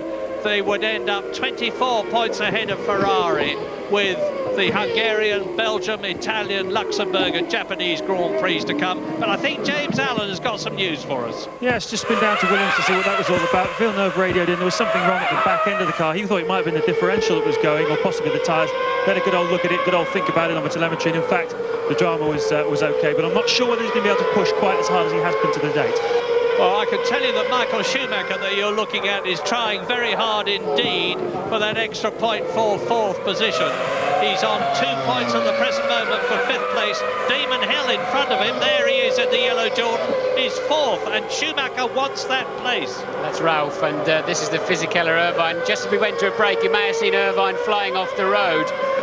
He got back on quite easily, just took a little trip down the grass, and he's clearly he's faster than Fisichella. He's immediately, Fisichella running wide, it won't leave enough space for Eddie, but he's clearly faster than Fisichella, just can't find a way round him for that 7th place.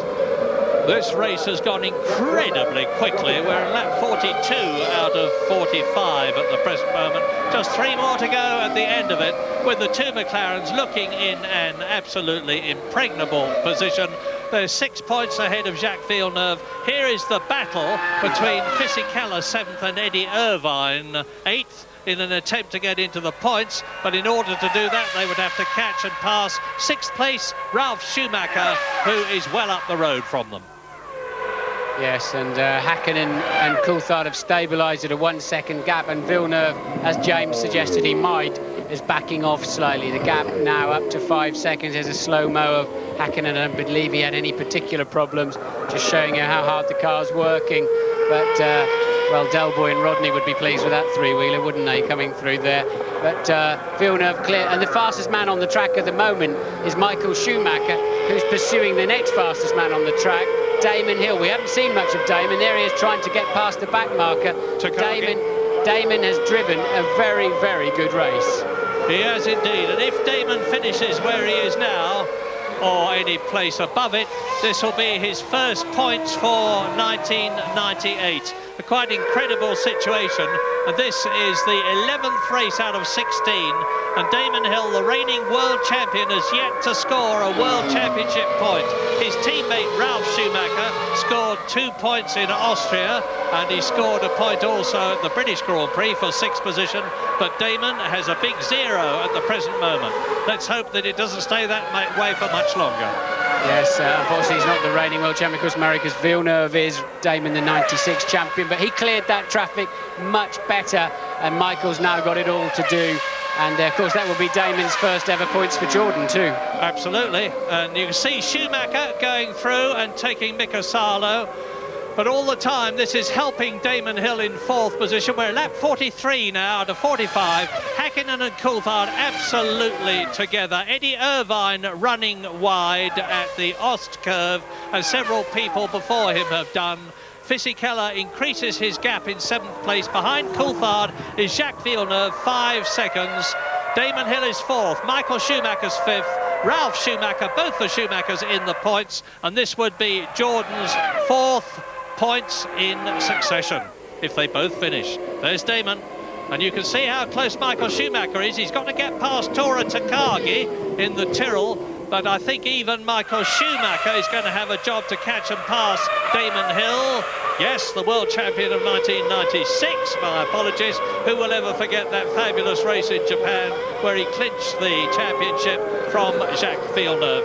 And Tora Takagi is certainly not making it easy for Schumacher, who got very angry with Deniz at this point yesterday. Yes, that about summed it up, didn't it? Michael got out of shape in the 3rd chicane, couldn't get anywhere near the Tyrrell coming down to the stadium, and had to do a desperate outbraking into the Sachs curve. He really struggled to get past that Tyrrell. The car is not underneath him. Look at him, He's going to lose that if he's not getting... Unbelievable. Michael really fighting that Ferrari. And as he goes across the line in 5th position, the gap between himself and Damon Hill in 4th place, on target for his first points of the year, is over 4 seconds. The two McLarens tied together by an invisible cord. Now on lap 44. They've only got this lap and the next lap. There's about 6 miles then to go. Here's a replay. Look at Michael just working away at the wheel, just feeling the grip in the seat and just holding on to that, just finding enough lateral grip to keep the car pointing in the right direction, and the McLaren's almost appearing to be in formation now. Well, I think David Coulthard has virtually conceded the Drivers' Championship to Mika Häkkinen. And this race, if the McLarens finish 1st and 2nd where they are now, with Michael Schumacher only scoring 2 World Championship points for Ferrari and Eddie Irvine scoring none, is going to mean that the Constructors' Championship is going to be very, very difficult. Not impossible, but very, very difficult for Ferrari to win. They've tried so hard, they got very close to it last year. Remember the dramatic race we had at the end of the season at Jerez? And it looks at the moment as though it's a very strong championship contender in Mika Häkkinen and an even stronger championship contender for the Constructors' contest from McLaren. We're on lap 44. That is Heinz-Harald Frentzen. He's getting pretty close to Eddie Irvine. There's all sorts of possible changes, but now the two McLarens go into the 45th and last lap of the German Grand Prix at Hockenheim. Norbert Haug, and next to him is Jürgen Schremp, who is the head man of Mercedes-Benz, the man who signs the mega checks for the engines. And Jacques Villeneuve is going to dodge out from behind the slipstream of Olivier Panis, and Villeneuve is 4 seconds behind the race leader. But it's a good recovery for Williams. It's going to be a brilliant 1-2 for McLaren, for Mercedes-Benz, who provided the power. Germany is going to be absolutely delighted. They might have preferred Michael Schumacher as their hero to win for Ferrari, but at least it looks as though he's going to be in the points, 5th. Well, Villeneuve's not going to let these two cruise the last lap very much. Look at him pushing like crazy. The two McLarens there, just 2.9 seconds over the start-finish line was Jacques Villeneuve behind. I think he's much closer now, and really they can't give him too much of a chance. They've got to keep pushing. There's one back marker ahead. He may not come into play before the end of the lap, but Villeneuve going to keep those guys looking in their mirrors right until the checkered flag. Yeah, the Häkkinen and Coulthard will have had a radio message, of course, to tell them to be careful about Villeneuve coming up behind them. They enter the Motordrome for the 45th and virtually certain victorious time round the Sachs curve up to the Opel curve, the right-hander, which is turn 14 out of 15. Mika Häkkinen is coming through to win his 6th win of 1998, the 7th of his career. Häkkinen wins in Germany. Coulthard is 2nd in Germany. McLaren Mercedes are 1st and 2nd, and Williams are now back in contention. A superb 3rd for Jacques Villeneuve, only 2.1 seconds behind the winner. Damon Hill gets his first World Championship points of the year, 4th place. Michael Schumacher finishes 2nd, 2 points for Ferrari. There he is, acknowledging the cheers of the crowd. And his brother, Ralf Schumacher, unless he has terrible luck in the closing yards of the German Grand Prix, is going to finish 6th, and that's the first time, of course, that Jordan will have had both their drivers in the points this year. A very satisfactory race for McLaren, and for Jordan and for Williams, but not, sadly, from their point of view, for Ferrari.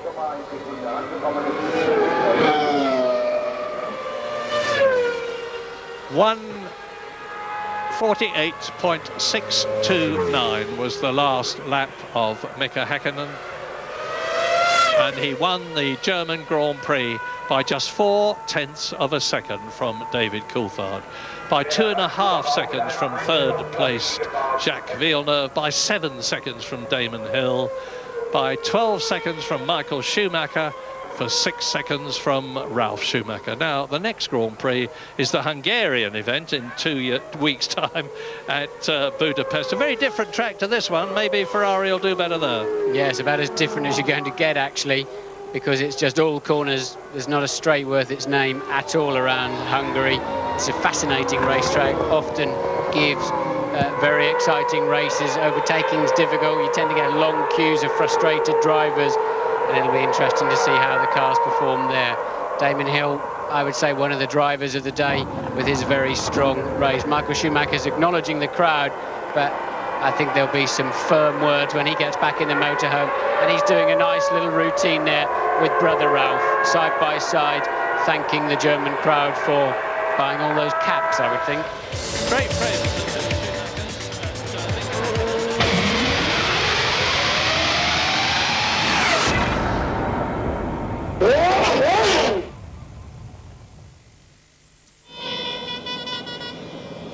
Welcome back. Well, plenty of elation there as you see Mika Häkkinen, the spoils of winning a Grand Prix. It's a pretty happy camp. That's Adrian Newey that he's hugging, and one would say the man responsible for bringing the success to McLaren that they're enjoying at the moment. We talk about the Finnish flags, AJ, while we're waiting for the champagne to go. Wow, we said last week you're starting to see them. Now they're a sea. There's blue and white everywhere. Yeah, when you remember 5 years ago, it was a sea of Brazilian flags when the great Ayrton Senna was winning everything, and now, of course, we have Finnish flags everywhere. And we'll pause for their national anthem.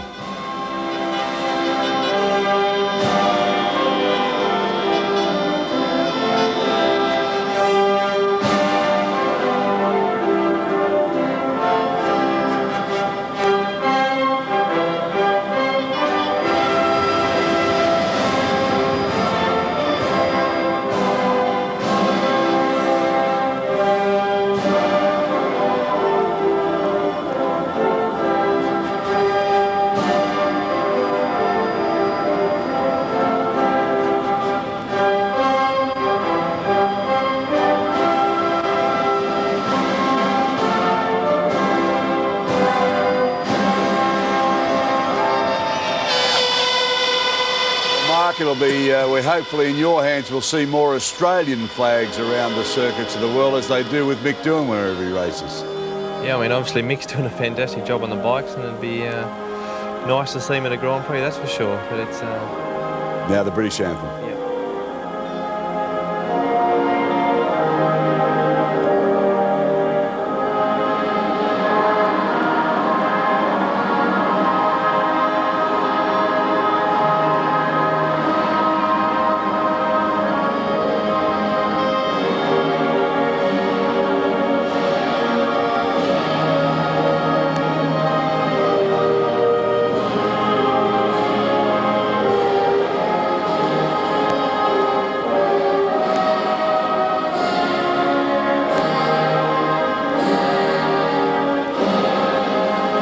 Based in Germany, I mean, the promotion and publicity for that team to get a 1 and 2 there, fantastic.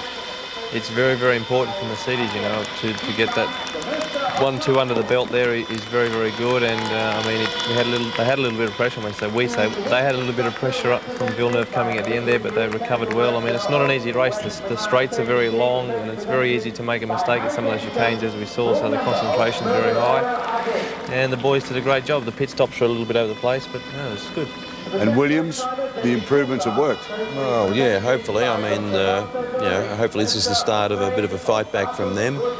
We need to see another maker car up there with Ferrari and McLaren, and we need to see some more different coloured hair on the rostrum. You're suggesting maybe I could put a little blue rinse in mine? Well, some say you've already got it, does it? Pretty happy boy, I think, Villeneuve. It's been a dreadful season for him so far, but he'd have a lot of satisfaction. And AJ, you're pretty impressed because you were saying he drove the wheels off that thing the entire race. All weekend. I mean, he really... I mean, the car's still far from right, but I mean, you could see the body language going through that car. He drove that thing 11/10 all weekend. And there we talk about the flags, and it is an important thing, you know, like when you think the amount of people around the world watching that shot right now, imagine Australian flags like that, as we do see in the 500cc Grand Prix. Oh, fantastic, and sooner the better, obviously. I think the fellow sitting beside you might have a chance of doing that. Well, we can only hope so. He needs some more support from Australia. Yellow Pages are doing a great job at the moment, but we need to have some more multi-corporates supporting our young guys over there to get them to this position. Well, we've been saying it for a long time, haven't we, about an Australian company. We've got to say, Mark, you know, we made the comment on your Mercedes driving suit about the Yellow Pages badge, and when we come back to you, we'll be talking about that later on. Well, there's the results. Okay, Hakkinen from his teammate Coulthard. Villeneuve, a great drive from him. Damon Hill's best result so far this year. Michael Schumacher disappointing for his respect in 5th, and his brother in 6th. Now the championship, Hakkinen extends that now. 76 over Schumacher, 60. Coulthard 42. Eddie Irvine in 4th. Wirtz in 5th. Villeneuve in 6th position. Now the Constructors' Championship, McLaren are romping away, 118 over Ferrari's 92. Bennett in 3rd. Williams 4th. Jordan 5th. And Stewart still there in 6th position with 5 points. Just before we went to that spot, I was just going to say, I want to show everybody your sleeve here, because even though now you're driving for one of the great companies of the world, that Yellow Pages, now they came to you when you started. I know we've been through this before, but I think it's so important. They came to you when you're a fledgling driver here in Australia looking for support. They've stuck with you the whole way through, and you've stuck with them the whole way through, and I respect you for that. Yeah, I mean, that was the plan when we sent proposals and the deal which we wanted to try and get with Yellow Pages. We said that the plan is to go overseas and race and fulfil the whole dream of getting to Formula 1. And they said, well, they backed me in Formula Ford here. We went to Formula Ford in Europe. We did Formula 3, and now we're obviously well under Mercedes' wing. And I still love to be involved with Yellow Pages. They've been great to me, and we're going to hopefully get to race this guy in a few years together. Yeah, I mean, it's something you and I have talked about for so long, haven't we? Take note, more Australian companies. That's right, yeah. Now, just quickly while we're waiting for the interviews to come up, your next race you'll go to Japan, Suzuka. Those Mercedes will be quick round there. Yeah, I think we're going to be in good shape around there. Obviously, Bridgestone do a lot of testing there, so we've got the right tyres, and it's going to be good. It's going to be a tough one. It's 1,000 kilometres compared to 500 k's, and it's 90-odd degree humidity. So AJ just told me so, and Bert and I have got the whole job to do, so it'll be nice. Good circuit though, isn't it, Suzuka? It's a great circuit, it's fabulous, and those things will really be good fun around there. But as I said to Mark before, the humidity this time of the year is unbelievable. Yeah. I'm sure he's fit enough to deal with it. He's looking pretty fit. Well, we're just waiting for the drivers to make their way in for the unilateral interviews that are coming our way. A few things to happen yet. We've got a terrific interview coming away with Mika Hakkinen that you put together when you were over at Silverstone. Yeah, it was nice. We did some good stuff over there, but I enjoyed the interview with Mika. You see a little bit of humour come out on him, which he's actually quite a character away from racing. He's a bit of fun. Now, we talked about at the top of the show the business about the team running to orders. Now, I mean, really, that has come to the fore again in this race. I mean, obviously there were team orders again there because Coulthard rushed up behind him, and then all of a sudden that gap appeared again. Yeah, but if you were Ron Dennis, wouldn't you do exactly the same thing? I mean, we'd all do that. I mean, why would you risk... He's got the perfect 1-2 now for Mercedes. All right, ready to go to hear from the drivers? Let's do that right now. From you and David this afternoon. That's correct. David pushed you hard all the way through the race. I mean, he was, what, 1 second behind you for the whole race. Was that a lot of pressure? I would say, in the end, there was a situation where I was quite worried about the situation, and Jack was pushing very hard and catching us 1 point, and even 1 point there was some all on the track, and when that was happening that time, I started losing speed from the car, and like David mentioned to me after race, some point he had difficulties to see because it's coming out of the car. So I was obviously concerned about it, and that's where the pressure came from. When you came up for your pit stop, did you think that David might get ahead of you at that stage? Yes, I did, but yes, I did. I hope. What else are you going to say? Well, David, you pushed Mika very hard through the whole race. You were 1 second behind, pretty much from start to finish. Did you think at any stage you were going to be able to get past, or was it a team race today? I thought, as you mentioned about the pit stop, I might be able to get past, because I noticed that as Mika went into the pits, I saw in my dash that we were 8/10 slower on that lap up until that point. So I knew if I just went back to my normal lap time, I could gain that, and that could make the difference. But I got 2 cars on my my end lap for the pit stop, a little bit frustrated, and then tried to make up the time breaking into the pit area, and I overshot. So in the end, it cancelled out, and I came out behind them. And after, it's very difficult when you're racing against someone in the same car, because fuel-wise, you've got the same weight, you've got the same tyres, very similar setup. So you experience different drop-off in performance of the tyres and the brakes. So it makes it very difficult to try and have a big advantage in a certain area. I mean, you got the fastest lap this afternoon, and you did look a bit quicker than Mika for most of the race. I think we were expecting you to have a go at him at one stage. Well, it wasn't easy out there. It may look like a walk in the park, but believe me, when you're doing 350 into a braking area and following another car and losing downforce, it's very, very difficult. And it's one thing overtaking another car that doesn't have the same performance, but a car with the same performance as you, very difficult. And obviously in the back of my mind, the last thing that I'm going to do is go for glory, all locked up down the inside and get it wrong. It's too much at stake, and I don't need that for my championship. Mika doesn't need that for his. So in the end, we had a good fight, but there wasn't much chance of overtaking. Thank you, David. Well, Jacques, your first podium since you won the championship last year in Jerez. It must have been fantastic running up at the top again. Yeah, it feels great. Today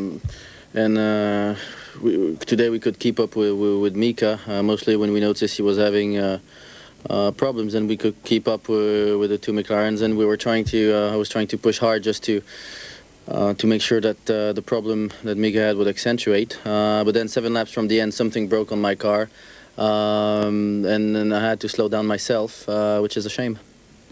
Towards the end of the race, we saw your pit crew looking a bit worried. Did you have a problem on the car?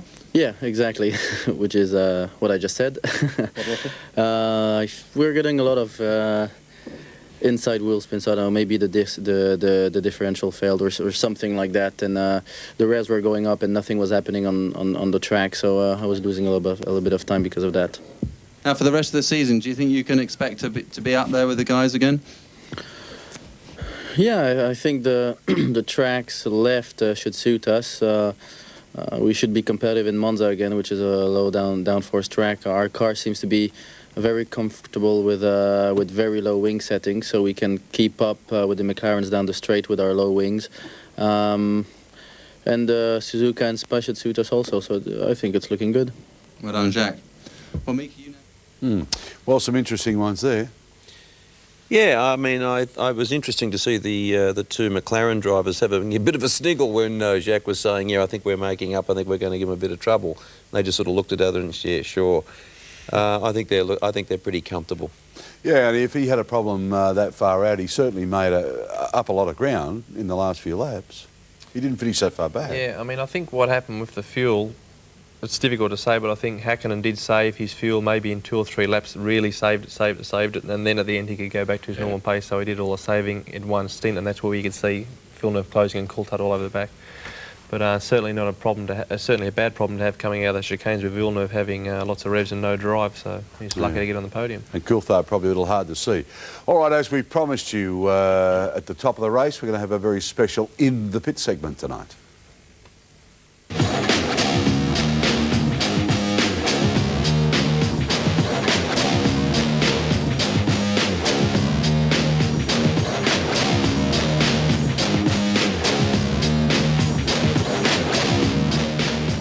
As we promised you, when AJ went over to England at Silverstone, interviewed a lot of people, talked to a lot of people about different parts of motorsport, and interviewed some very good drivers along the way. And I guess this one's pretty appropriate to run tonight because he's just won the Grand Prix. Let's have a listen to AJ with Mika Häkkinen at Silverstone. Okay. Well, Mika, it's been an amazing year up to date. It has been a good year so far, and I think what the team has done this year is tremendous work. All the mechanics been working really good. So leading a championship this point of the year is fantastic because we are halfway through the season. Actually, we are already heading towards the end of the season now. And I can say I'm extremely confident. Really good year. So you're having a great year in Formula One, and then you go and get married as well. Yeah, I mean that was actually good. I really loved it. I think made a decision quite early this year about getting married this year, and I started winning, getting pole positions, leading championship, and you know I decided to get married this year with Erja, and it was right timing, I think. So good. I feel good. She didn't get you at a weak moment just because you're winning and feeling good? No. No, I thought about that too, actually. But it's nothing to do with just the results what's happening at the moment. I think with Erja we've been experiencing together a lot in the past years. We've been having excellent time. We're getting on well together. So I think it was time to make a commitment, and I did it this year. At Monaco, when you won it, it's the first time we've really seen you emotional hop out of a car, because I've got to tell you, you're really sort of an unemotional type of guy. And you've hopped out of the car at Monaco and you've showed a lot of emotion. And I've got to tell you, that's one of the races I really would have loved to have won and didn't. I was emotional, yeah, because it is the Grand Prix, which actually starts already on. Well, you start doing promotions on a little bit on Tuesday, so real action starts on Wednesday. So we're talking about Wednesday, Thursday, Friday, Saturday, Sunday. So it's 5 days, constant work. You have to be fully focused all the time. There's a lot of pressure. It's extremely crowded, and to be able to win that race was for me something really important, and it was extremely great goal, and I was just so happy. You know, it was time to really enjoy about that. I mean, and it was tough. It was so hard, you know, really hard to win it. Do you have a love-hate relationship with Monaco? I mean, it's a mongrel place to pass on and it's difficult to move around, but it's the best one to win. It is the best one to win, and I don't see any problems in Monaco end of the day. I think it is a difficult racetrack, and like you know, and it's difficult to overtake. But Monaco is Monaco, and it's different than any other track. And I think it is definitely part of Formula One. You have to have extreme races like Monaco is, and it was fantastic to win that. You spent a few years in Formula One and you came onto the scene with a bit of a burst, and you out-qualified Senna there, remember? And everyone thought, wow, how good's all this? But it's taken a few years since then now to really put it together and start winning races. What was the turning point? What was the turning point? I think this just been a process on the McLaren team, and the team has improved year after year, and we've been getting better all the time. I've been getting more experienced, and just everything came together this year. We had a great package, we had a good engine, good chassis, good tires, good engineers, good designers, excellent drivers, good sponsors in the team. So I think it just came together, you know. And like last year, we won a couple of races. I think we should have won more races, to be honest. But everybody thinks, well, McLaren last year, what they're really performing. But at the end of the day, last year qualifying here on 3rd position. And I was, from the pole position, I was only 1.5 or 2 tenths. So McLaren was just going better and better every year, every race. And I knew one day we're going to be the best. And it was really worth it to wait that. And also when the Mercedes came with McLaren, I think everything just fell in the right places. So Mika Häkkinen's really not trying any harder. It's just that the package is there to enable you to show it. I don't feel I'm trying harder, but obviously I train harder. I work harder with the engineers. And when you get confidence, more confidence, you try faster. You definitely try faster and you do less mistakes. And you put the car more on the limit when you got the confidence. Ferrari are closing the gap a little bit. Are you feeling this pressure, or do you think you've got them under control? I don't feel the pressure that way. I mean, concentrating our car, our development, and that takes all my energy, all my time. I don't have time to worry about what they're doing. but certainly, as what I have only seen, Goodyear has done a great job in their development, and which is they're going better.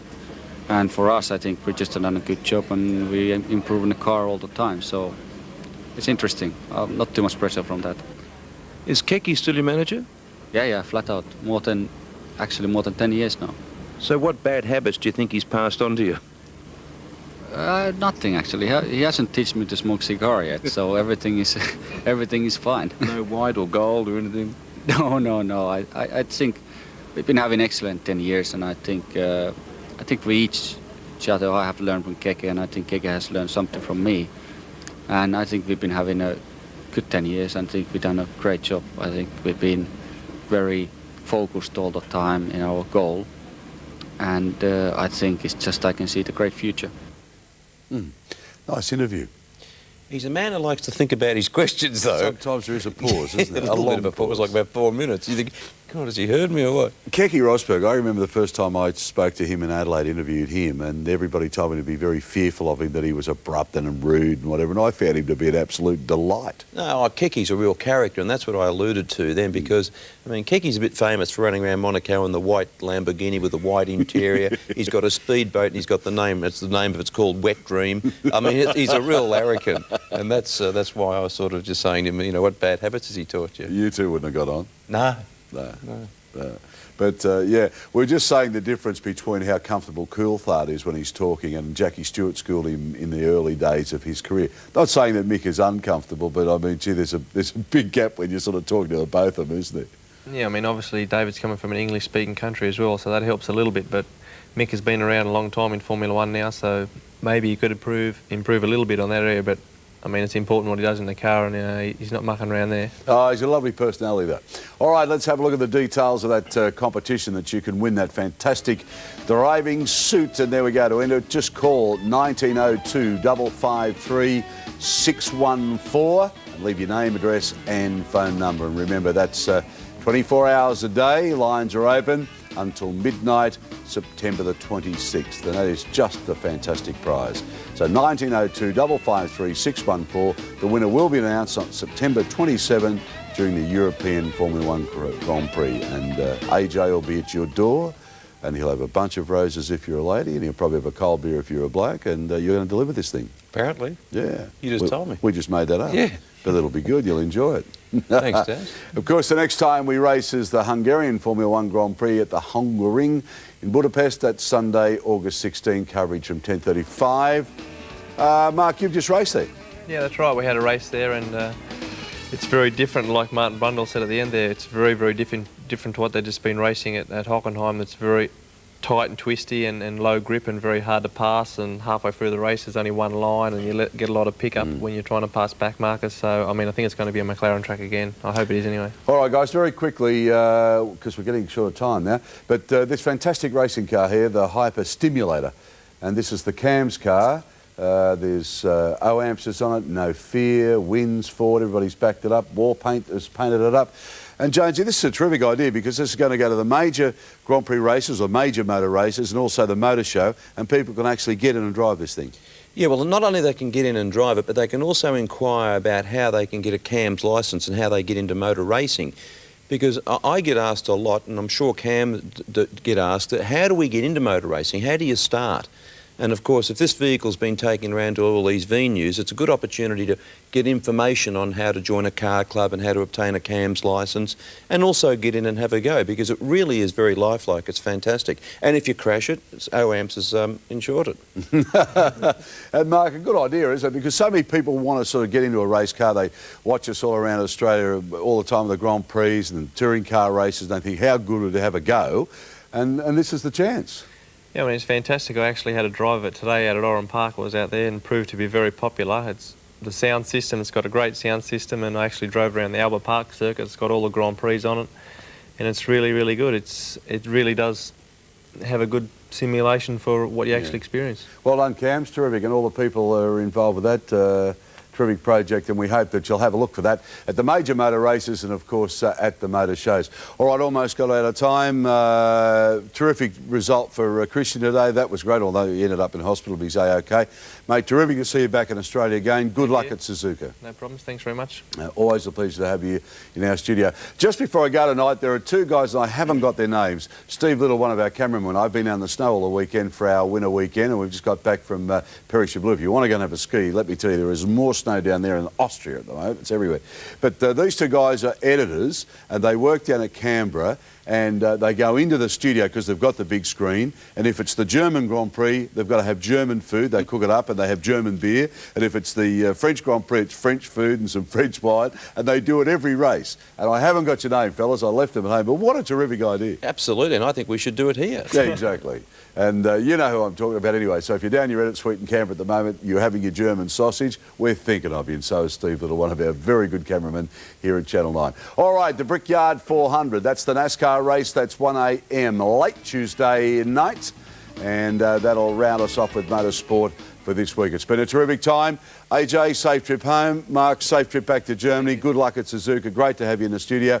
And to you at home, all around Australia, great to have your company too. We'll see you next time round on Nine's Wide World of Sports.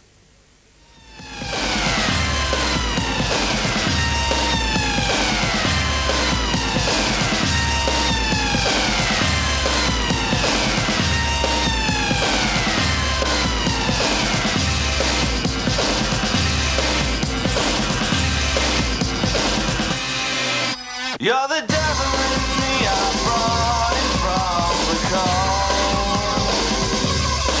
You said your body was young, but your mind was very old. You're coming on strong and I like the way the visions we have are fading away. You're part of the life I've never had. I'll tell you that was just too bad. I'll tell you that was just too bad.